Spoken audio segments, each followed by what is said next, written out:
নমস্কার বন্ধুরা। আজকে আমি যে বিষয়টা নিয়ে আপনাদের সাথে আলোচনা করব সেটি হচ্ছে প্যারিস অলিম্পিকের একটি বক্সিং ম্যাচের যে বিতর্ক হচ্ছে, বক্সিং ম্যাচকে নিয়ে যে জেন্ডারের বিতর্কটি উঠে এসছে, জেন্ডার, ট্রান্সজেন্ডার এবং সেক্সের যে বিতর্কটি উঠে এসছে, সেটি একটি মহিলাদের বক্সিং ম্যাচে, যেখানে আলজেরিয়ার প্লেয়ার ইমানে খালিফির সাথে ইতালিয়ান একজন প্লেয়ার অ্যাঞ্জেলা কারিনির একটি ম্যাচ ছিল এবং যেই ম্যাচটা মাত্র 46 সেকেন্ডের মধ্যে খেলাটা শেষ হয়ে যায় মানে তারপরে ইতালির প্লেয়ারটি খেলতে অস্বীকার করে এবং স্বাভাবিকভাবেই পরবর্তীতে আলজেরিয়ার প্লেয়ারটিকে জয়ী ঘোষণা করা হয়। এবার এইখানে যে বিতর্কটি এসছে মূলত, সেই বিতর্কটি হচ্ছে জেন্ডারের প্রশ্ন নিয়ে, সেক্সের প্রশ্ন নিয়ে। আলজেরিয়ার প্লেয়ারটির উপর অভিযোগ উঠেছে যে সেই প্লেয়ারটি আসলে মহিলা নয়। এবার এই অভিযোগটি, মজার কথা, এই অভিযোগটি কিন্তু আজকের না, এটি একটি পুরনো অভিযোগ মানে 2023 সালে নিউ দিল্লিতে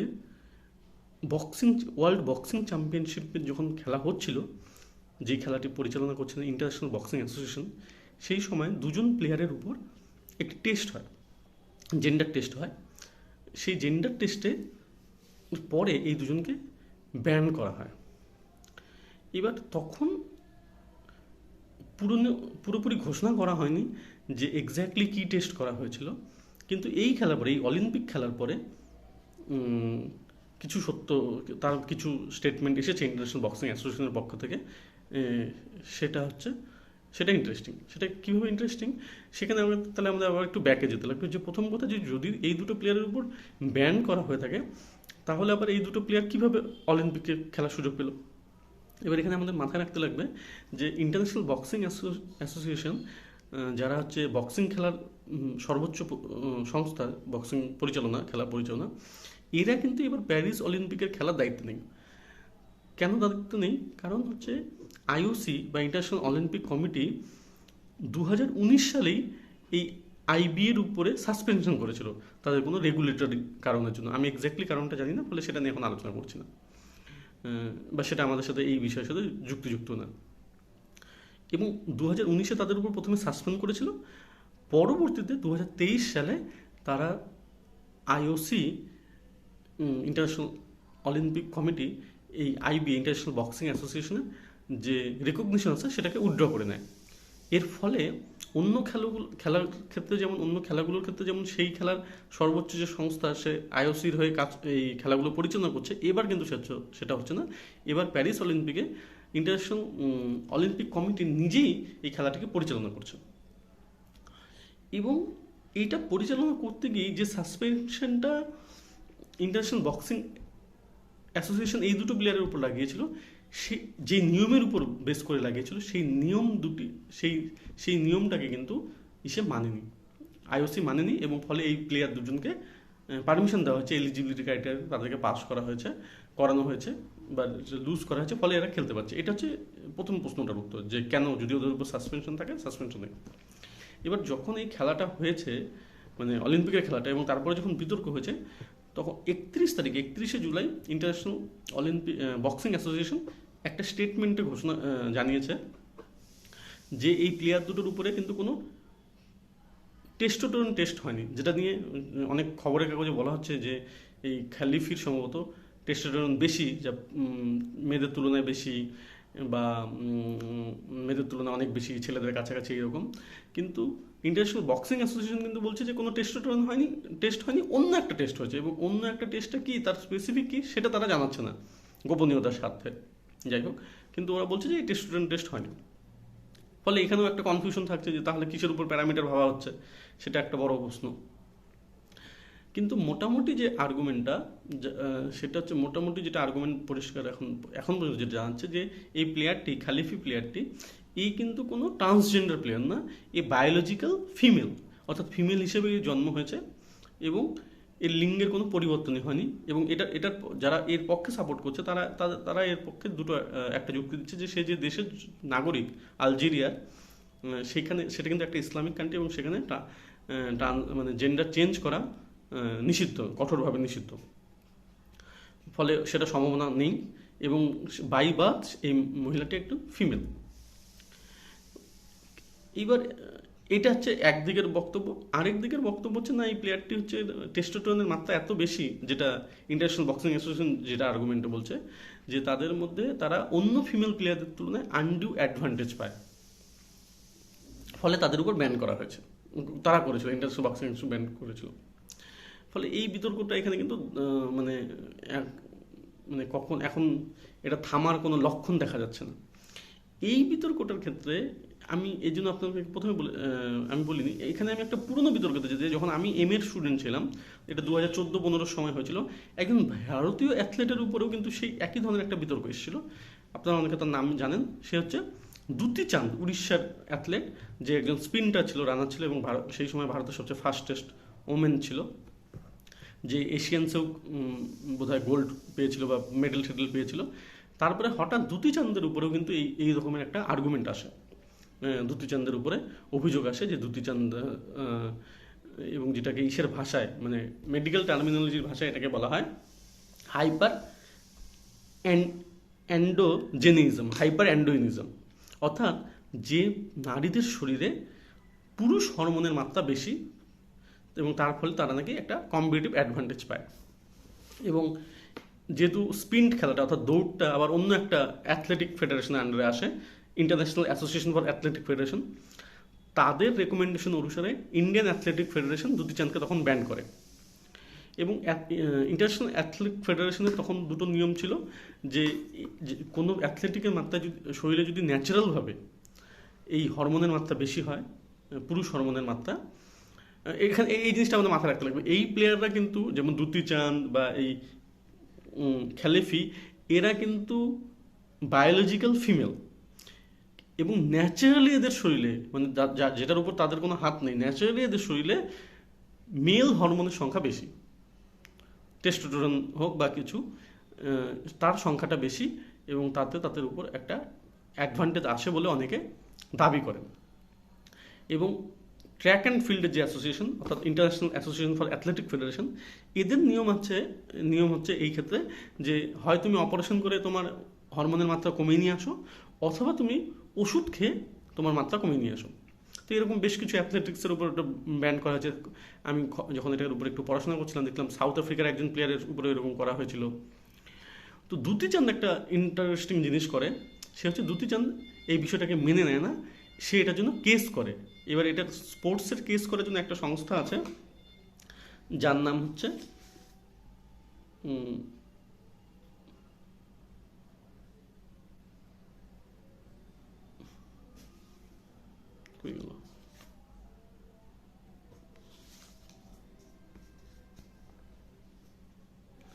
court of arbitration for sports.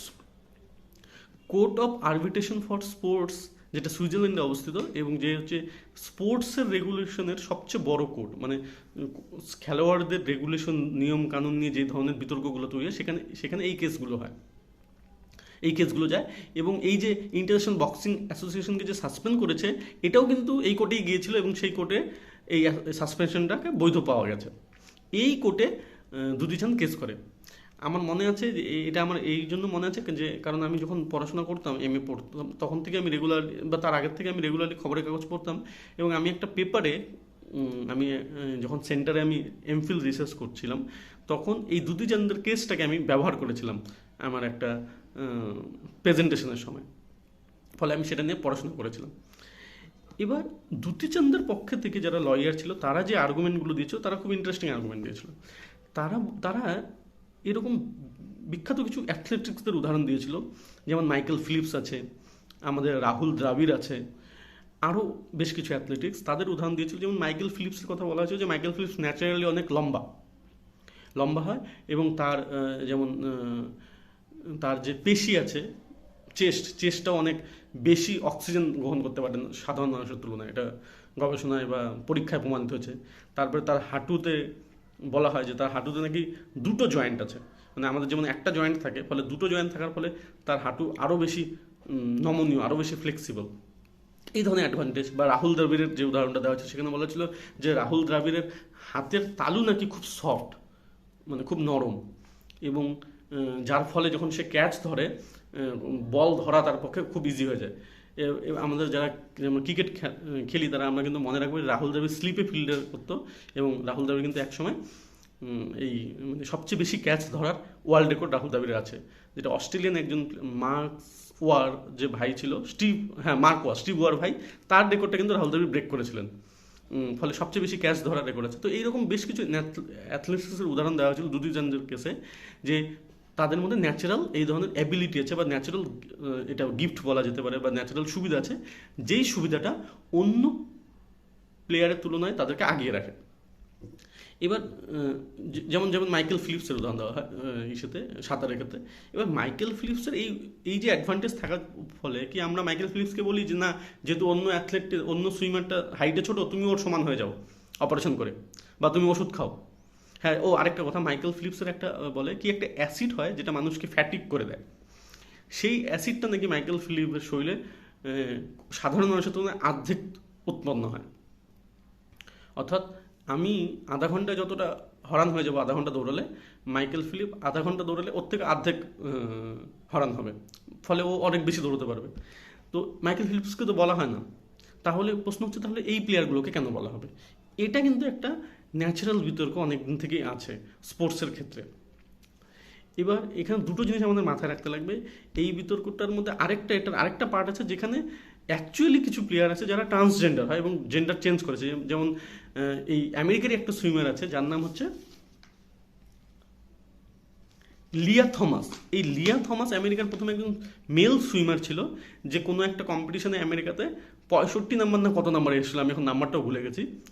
কিন্তু তারপরে নিজেকে ট্রান্সজেন্ডার পরিবর্তন করে মেয়েদের একটা কম্পিটিশনে এসে সে চ্যাম্পিয়ন হয়ে যায়, এবং এটা নিয়ে বড় বিতর্ক হয়। ফলে মানে আমি নিজেও পার্সোনালিভাবে এটার একটু বিরুদ্ধে, যে ট্রান্সজেন্ডাররা ইসেতে চলে আসছে, মেয়েদের কম্পিটিশনে চলে আসছে, বিশেষ করে ইউরোপের মধ্যে ক্ষেত্রে যেখানে একটা এই ধরনের কালচার জেন্ডার ফ্লুইডিটির ধারণা চলে আসছে, যেটা আমাদের সুপ্রিম কোর্টের বিচারপতিও হঠাৎ কোনো একটা বিচারে জেন্ডার ফ্লুইডিটির কথা বলেছিলেন। কিন্তু এই জেন্ডার ফ্লুইডিটির ধারণাটা কিন্তু একটু সমস্যাজনক, যে আজকে আমি নিজেকে ছেলে হিসেবে ঘোষণা করছি, কালকে আমি মেয়ে হিসেবে ঘোষণা করছি, এবং তারপরে যদি সেগুলো ডিমান্ড করা শুরু করি তাহলে মুশকিল। এমনি যে কোনো মানুষই আমার মনে হয় যে সে ট্রান্সজেন্ডার হোক, মেল হোক, ফিমেল হোক, বায়োলজিক্যালি ডিফারেন্স হোক, যে কোনো খেলাতেই তার খেলার অধিকার থাকা উচিত। কিন্তু যখন কম্পিটিশনের ব্যাপার চলে আসে তখন ইকুয়াল লেভেলে না হলে, যেটা অ্যারিস্টটল বলছিল ইকুয়ালিটি অ্যামং ইকুয়ালস, সেটা না হলে একটা মুশকিল হয়। এইবার যে মুশকিলটা হচ্ছে এই প্লেয়ারদের সাথে হচ্ছে, যেমন দ্যুতি চাঁদ বা বাই দ্য ওয়ে দ্যুতি চাঁদ কিন্তু তার কেসে জিতে যায়। দ্যুতি চাঁদ তার কেসে জিতে যায় তখন এই court of arbitration for sports বলে যে international association for athletic federation কিন্তু প্রমাণ করতে ব্যর্থ হয়েছে যে দ্যুতি চাঁদের উপরে যে শরীরে যে ন্যাচারাল হরমোনটা বেশি আছে সেটা তাকে অন্য অ্যাথলেটিক্সের তুলনায় অ্যাডভান্টেজ দেয়। এই জন্য দ্যুতি চাঁদ ওর কেসে জিতে যায়, এবং তারপরে দ্যুতি চাঁদ আবার খেলাধুলা শুরু করে। পরবর্তীতে দ্যুতি চাঁদের উপরে ড্রপিংয়ের কিছু আরোপ আসে, সেটা অন্য বিতর্ক, সেখানে আমরা যাব না। কিন্তু দ্যুতি চাঁদ কিন্তু তার কেসে জিতে যায়। এই কেসটাও এই যে মেয়েটা খেলিফির কেসকেও কিন্তু এই জিনিসটা হয়েছে, যে ওর শরীরের যে হরমোনের মাত্রা বেশি সেটা কিন্তু ন্যাচারাল বেশি। এবার ন্যাচারালি যখন কোনো মানুষের মধ্যে শরীরের এই ধরনের অ্যাডভান্টেজ থাকে, যেটাকে অনেক সময় গিফটেডও বলা হয়, সেটাকে কিভাবে ইকুয়াল করা যাবে অন্যদের সাথে, এটা কিন্তু একটু মুশকিলের জায়গা। এটা অত সহজ বিষয় না, যেটা ট্রান্সজেন্ডার বা অন্য কোনো জেন্ডার থেকে যখন জেন্ডার পরিবর্তন করে খেলতে আসছে সেটার ক্ষেত্রে যতটা সহজ মনে করা হয়। কারণ তাহলে প্রত্যেক খেলাতেই এই ধরনের সমস্যা তৈরি হবে। যেমন এবার রাহুল দ্রাবিড়কে আমি বলতে পারি না, বা কেউ বলতে পারবে না যে না ভাই তোমার হাত হচ্ছে খুব নরম, তুমি হাতের মধ্যে এমন কিছু লাগাও বা অপারেশন করে আসো, হাত শক্ত করো, কারণ বাকি প্লেয়ারদের হাত শক্ত। বা মাইকেল ফিলিপসকে কেউ বলবে না যে তুমি ওষুধ খেয়ে তোমার অ্যাসিড কমাও। ফলে এই প্লেয়ারদের উপর এই ধরনের মানে এই যে প্লেয়ারটা, এর উপর যে এই আক্রমণটা হচ্ছে আমার মনে হয় সেটা অনেকটা আনজাস্টিফাইড। কিন্তু আমি নিজে আবার বিশ্বাস করি যে ট্রান্সজেন্ডার যারা আছেন তাদের জন্য ইদার আলাদা ক্যাটাগরিতে খেলা হওয়া উচিত, কিন্তু তাদের জন্য কখনোই এই ফিমেল ক্যাটাগরিতে এইভাবে খেলানো উচিত না। এটা হচ্ছে একটা পয়েন্ট। আর দ্বিতীয় একটা পয়েন্ট যেটা অনেকে আর্গুমেন্ট করছে খেলিফিকে সাপোর্ট করে, সেই সেটা মনে হচ্ছে সেটা হচ্ছে এটা যে খেলিফি নাকি এর আগে যখন খেলাগুলো খেলেছিল তখন অনেকগুলো ম্যাচ হেরেছিল আগের খেলাগুলোতে, এবং সে অনেক ট্রেন করেছে, তার ফলে এই জায়গায় এসেছে। আমার মনে হয় না সেটা কোনো যুক্তিযুক্ত আর্গুমেন্ট, সেটা একটা প্লেয়ারের, ন্যাচারাল অ্যাথলেটিক্স প্লেয়ারে হার জিত একটা স্বাভাবিক ঘটনা, এবং সেটা আসতে পারে। সেটা খুব একটা এইখানে কিছু প্রমাণ করে না। যেটা প্রমাণ করে সেটা হচ্ছে যে সে বায়োলজিক্যালি ফিমেল, এখন পর্যন্ত এটা প্রমাণ, এবং তার শরীরে হরমোনের মাত্রা বেশি অন্য অ্যাথলেটিক্সদের তুলনায়। কিন্তু তার জন্য তাকে অন্য অ্যাথলেটিকদের তুলনায় তার যে হরমোনের মাত্রা বেশি এবং তাকে যে অ্যাডভান্টেজ দিচ্ছে, এটা ন্যাচারাল, আমার মতো এটা হচ্ছে ন্যাচারাল অ্যাডভান্টেজ। যেমন কেউ যদি লম্বা হয়, কোনো প্লেয়ার যদি 7 ফুট লম্বা হয় বা 6 ফুট 8 ইঞ্চি হয়, আর একজন যদি 5 ফুট লম্বা হয়, তাহলে বেশ কিছু খেলায় সেই লম্বা প্লেয়ারটা অ্যাডভান্টেজ পাবে। এবার এর জন্য আমরা বলতে পারি না কাউকে যে না তুমি বেশি লম্বা, তুমি খেলতে পারবে না এখানে। সেটা সেটা জাস্টিফাইড বলুন, বা তুমি ওষুধ খাও, বা তুমি অপারেশন করে আসো, তখন এইটা ফায়াবল হবে যখন কোনো প্লেয়ার অপারেশনের মাধ্যমে বা ওষুধ খেয়ে নিজের স্ট্যামিনাগুলো বাড়িয়ে নেবে নিজের। কিন্তু ন্যাচারালি যখন হচ্ছে, নেচারের উপর যেহেতু আমাদের কন্ট্রোল নেই কোনো প্লেয়ারের, সে ইচ্ছা করে হয়নি, সেইখানে আমরা কিন্তু এইরকম আমার মনে হয় না এইরকম করতে পারি, যেটা দুতিচাঁদের ক্ষেত্রেও হয়েছিল, এবং দুতিচাঁদ পরবর্তীতে কিন্তু এইটা একটা ট্রেন্ড সেট করে গেছে, অনেক ইসে করেছে, ও কিন্তু সফল হয়েছে ওর কেসে। নাহলে অনেক প্লেয়ার এই সময় আমাদের দেশে এবং বিদেশেও কিন্তু প্রথম দিকে এই যখন 2014-15 সময়ের ঘটনা, সেই সময় কিন্তু তারা কিন্তু খেলা ছেড়ে দিতে বাধ্য হয়েছিল অনেকে। আমার মনে হয় আজকে আমি এখানেই রাখছি। আপনাদের কেমন লাগলো জানাবেন। আর এর প্রত্যেকটার যে ইনফরমেশনগুলোর লিঙ্ক আমি শেয়ার করে দেবো আপনাদের সাথে।